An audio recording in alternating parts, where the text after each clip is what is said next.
At 8 o'clock Monday morning, Leclerc CDC residents were greeted by the sights and sounds of bulldozers arriving to complete the demolition work begun last week.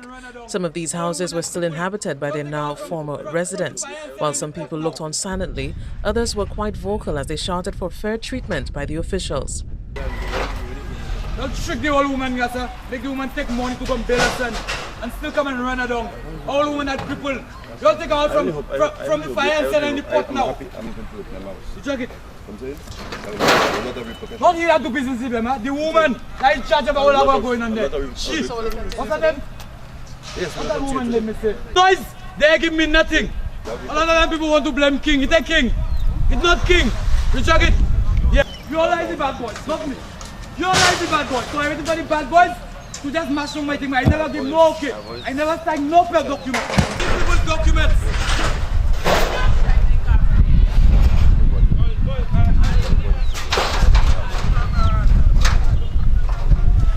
But that's right. It's right. My name is always off record people talking. Let them talk on the record. I could afford to talk on the record. Let them talk on the record. But it's all that send me there. That's why I tell you I can understand. You all not in a hurry, you all not send me there. When the people first come, the people say they're demolishing and give us some everything. Yeah, that was on the first thing. The first thing was to give us some more, give us some more, you know. That's relocate. Who has the authority? That's what we have to know. The building officer in the Department of Housing, as well as 2 high-level police officers, faced the wrath of residents who claim that they are being treated unfairly. The police officials declined interviews because they were not authorized to speak to the press. However, they shared that they were merely doing their jobs to maintain peace at the demolition site. Since the site clearing process began in May of this year, approximately 70 people have already been removed from the area and about a dozen homes destroyed. As the exercise continued Monday morning, some residents were seen rushing to salvage what they could from the still occupied houses. The main contractor, Cyril Donnelly, was witnessed offering his vehicle to one resident so that he could relocate his possessions. Donnelly also declined comment. In fact, all officials involved in the demolition would not speak to the press either on or off camera. One displaced woman was at the demolition site in Leclerc on Monday morning, attempting to salvage anything she could from her home as well as her sister's house. Demolition vehicles and crew were mere feet away and steadily approaching as she sifted through items, trying to salvage galvanized and plywood in the hopes of rebuilding another home. Brenda Noel has lived in the area for 31 years. Her disabled sister has also been a resident for approximately the same amount of time. Since being evicted, her sister is now living with relatives in Cicero, and Noel has started renting a house. Noel receives some amount of money from authorities, but says that it is only enough to cover rent for the next 6 months. After those funds are exhausted, she says she's unsure of what will happen to her next. I need a place to go, I need a spot, I need help so that I know in the next year that my mind will be settled at least. Yeah, because right now I'm renting and maybe what I have right now, it will not be sufficient for me to rent at least for a year.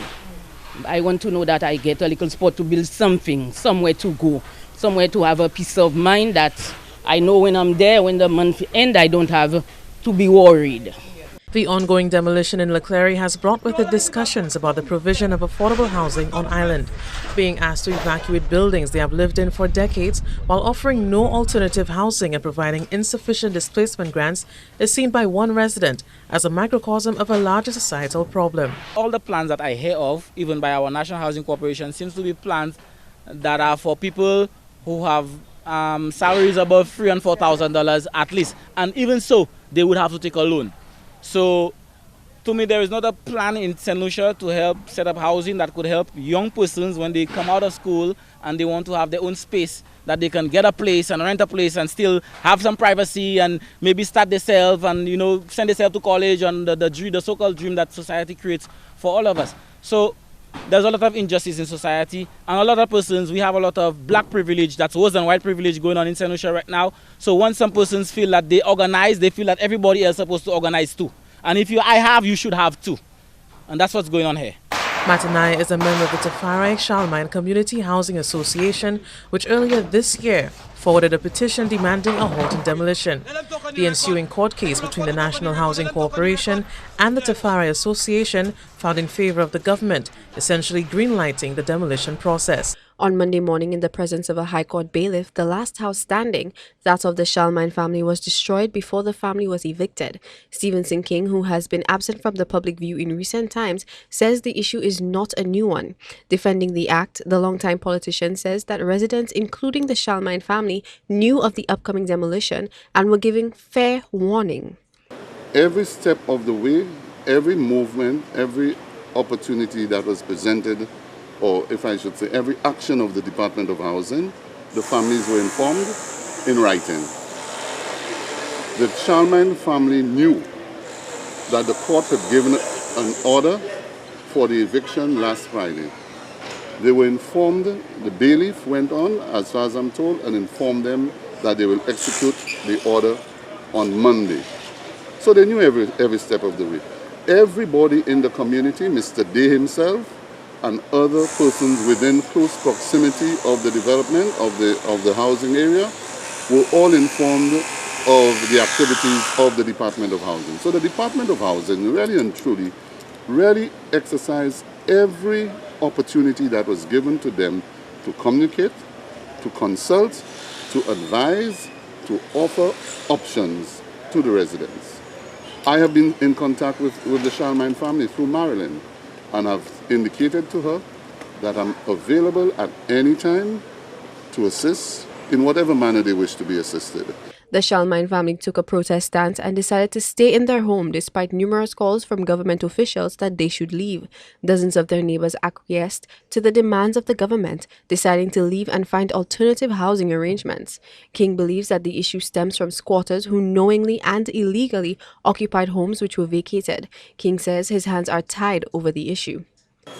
What has happened in Leclerc is that what I call the legal tenants accepted the package, moved out, and illegal persons moved in and occupied the apartments. And they're the ones making the noise, who made the most noise, I should say.